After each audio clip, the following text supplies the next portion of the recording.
Sin duda, desde principios de la semana, la noticia ha sido la elección del nuevo presidente del país, Luis Abinader Corona. Las expectativas han sido bastantes y en todas las direcciones, ¿no?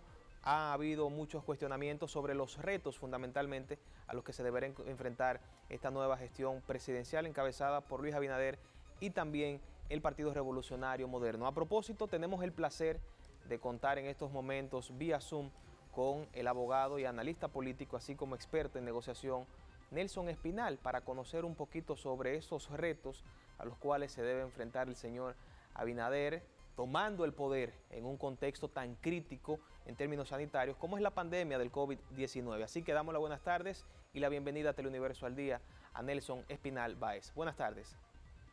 Tarde, un gran placer estar con ustedes aquí en Teleuniverso y en todo Santiago y todo el país. El placer es nuestro, Nelson. Crisis sanitaria, crisis económica y crisis de institucionalidad, si así se quiere decir, por el tema de la falta de confianza, así mismo como el nepotismo, el clientelismo y las negociaciones que se han hecho históricamente desde el poder son uno de los retos a los cuales se enfrenta Abinader y hielos que debe romper, si así se quiere entender. Y son estos puntos los que usted pone sobre el tapete, Nelson, en un escrito recientemente. Háblenos un poco de esto. ¿Cómo no? En efecto, en República Dominicana asistimos a tres crisis importantes. La crisis sanitaria, la crisis económica y la crisis institucional o la crisis de ausencia de régimen de consecuencia. Y en ese sentido, por eso afirmé en ese escrito y aquí con ustedes que el presidente electo, Luis Abinader Corona, tiene tres retos, tres grandes desafíos. El desafío de la crisis sanitaria, que no puede ni debe haber una interrupción en el proceso de control, gestión y abordaje de esa crisis. El 16 de agosto no puede haber ningún tipo de ¿qué vamos a hacer? No, deben estar actuando de inmediato. Y efectivamente vimos en el día de hoy ya en la prensa que hay una comisión para enfrentar la crisis que está liderada, coordinada por la vicepresidente electa, Raquel Flich, junto con prominentes médicos reconocidos de Santiago, de Santo Domingo, Plutarco Arias, Daniel Rivera y otros, con mucho reconocimiento en su capacidad profesional. Eso es muy bueno porque ese equipo debe estar coordinándose, trabajando con el equipo actual, porque es gestión de crisis. Y en materia de crisis no puede haber interrupción. Ese equipo debe entonces introducirse, concertarse, coordinarse con el actual y cuando sean ya el gobierno, a partir del 16 de agosto, tomarán las medidas científicas que consideren. Cambios, mejoras que ya ese equipo considerará. Pero de modo que hay una continuidad del proceso de gestión de crisis sanitaria. El segundo crisis es la segunda crisis es la crisis económica, que va de la mano, va de las manos totalmente con la crisis sanitaria.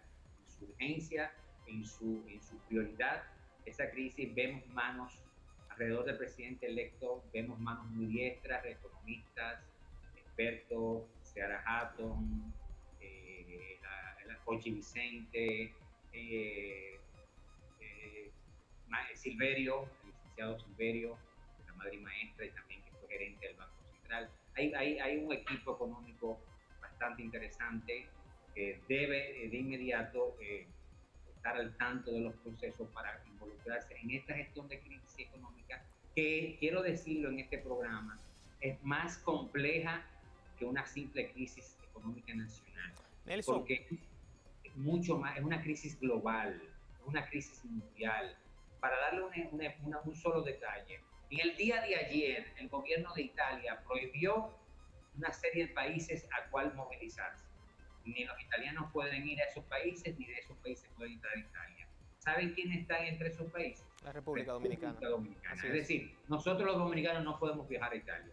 Y si un italiano viene a su regreso, tiene necesariamente como europeo que durar un tiempo en cuarentena antes de adentrarse a la sociedad. Es decir, son temas que para el turismo es dramático. El turista no va a poder viajar en este tiempo.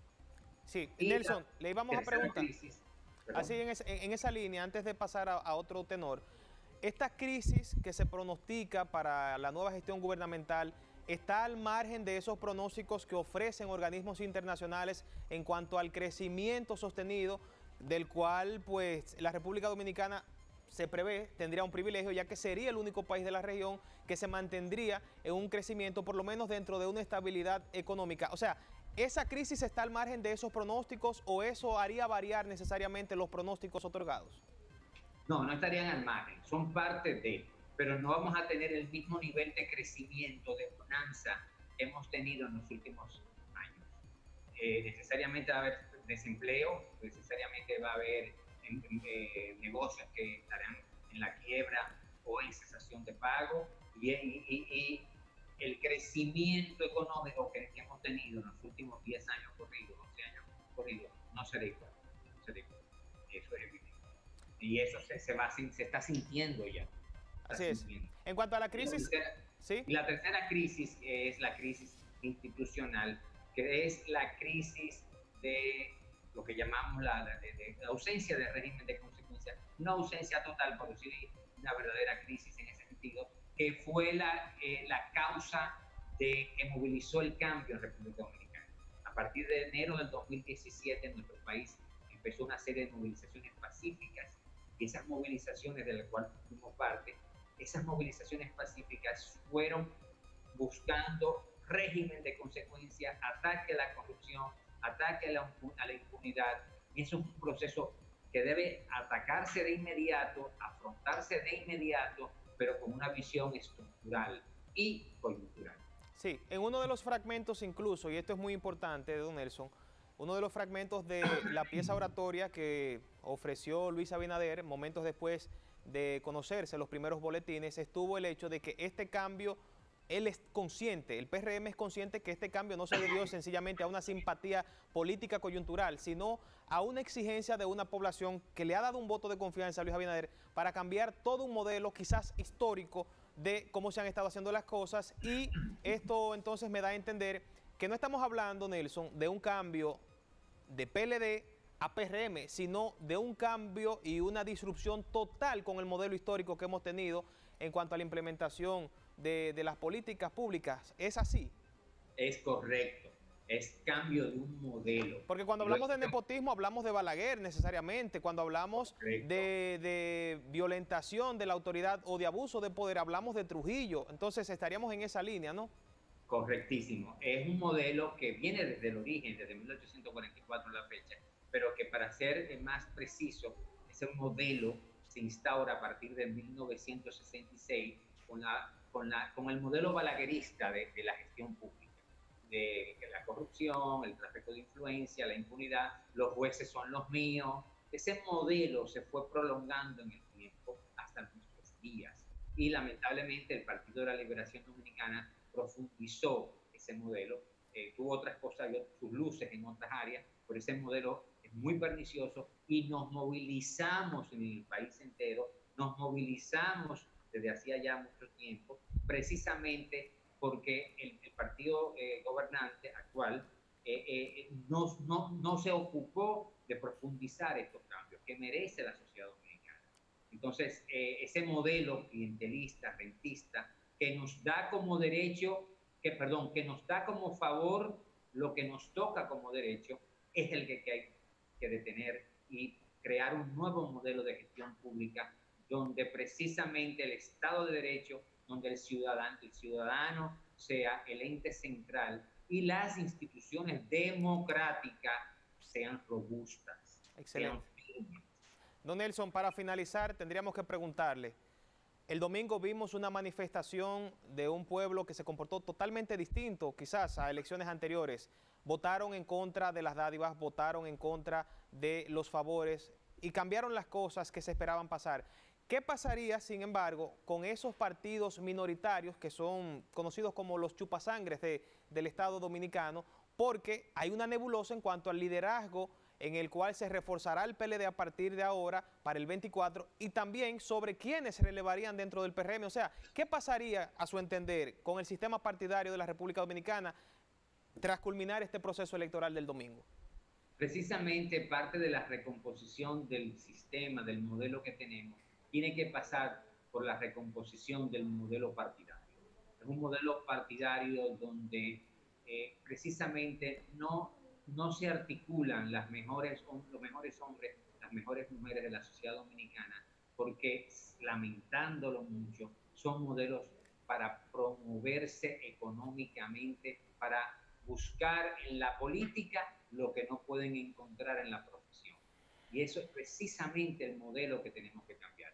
Son partidos que lamentablemente parásitos, partidos que sacan porcentajes demasiado mínimos, pues entonces eso nos cuesta como sociedad. Y hagamos un sencillo ejemplo. Si usted a un partido como, por ejemplo, al partido X, le dimos 100 millones de pesos y sacó 0.8%, 6.000 votos, 3.000 votos, ¿cuánto cuesta cada voto de ese partido? Ese es el simple análisis que hay que hacer. Sacó 3.000 votos y le dimos 100 millones de pesos, para que entiendan. Una cosa absurda. ¿Cuánto cuesta cada voto? Es absurdo. Entonces, ese es el tipo de cambios estructurales precisamente por la cual nos hemos movilizado como nación para gestionar esto y que eso definitivamente se vaya del quehacer político. Un placer haber conversado con usted, Nelson Espinal Báez, presidente además de Cambridge International Consulting, abogado, dijimos, también experto en negociación y analista político. Gracias, Nelson. Un placer, gracias. Perfecto.